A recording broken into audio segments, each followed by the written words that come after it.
Rush hour ngayon ah. Mahal na araw na kasi eh. Saan palang rides nyo mga tropa? Saan palang outing nyo ngayong mahal na araw? O nagpaplano pa rin kayo?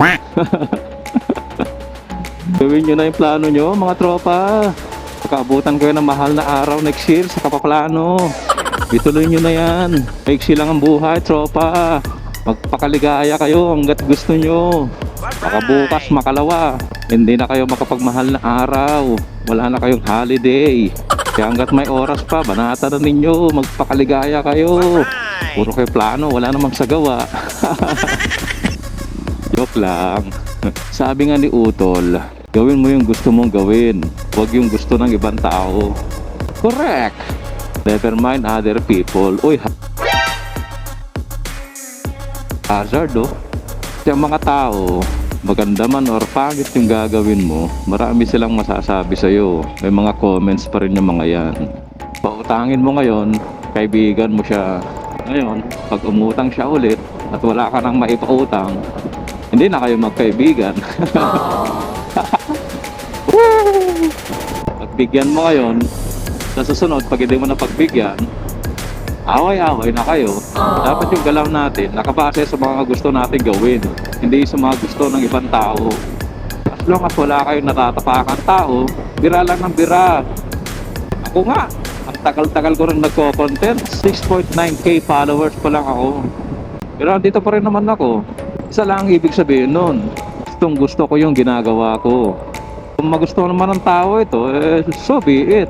At kung hindi man nila ito magustuhan, so be it din. I don't help care. Ngayon, kung bakit ako nagtsatsaga sa ganito, simple lang naman ang rason. Gusto ko kahit papaano, makatulong ako sa riding community. Pinusubukan ko maging safety rider.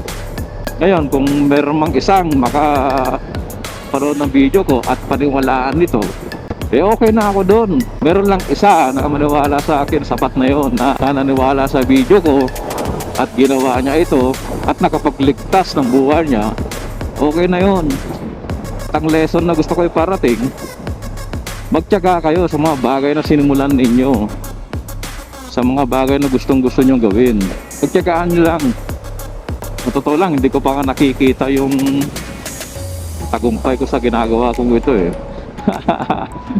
Anong gagawin ko matigas ang ulo ko. Ganun lang yun, patigasan lang tayo ng ulo. Mahalaga, wala ka nasasaktang tao, okay na yun. Kung naiinis man sila sa'yo sa ginagawa mo, kahit hindi mo naman sila intensyon saktan or inisin, wala tayong magagawa dun. Ganun naman ang tao eh. Hindi lahat matutuwa sa'yo at hindi rin naman lahat magagalit sa'yo. Ngayon, kung i-consider mo yung inis at tuwa ng mga tao bago mo gawin yung mga gusto mo, baka hindi ka makapagsimula at baka hindi ka makausad. I-cross out mo yung mga mindset ng tao kasi hindi lahat sila matutuwa sa'yo. So yun lang. Keep safe everyone. Happy holiday. Enjoy your vacation.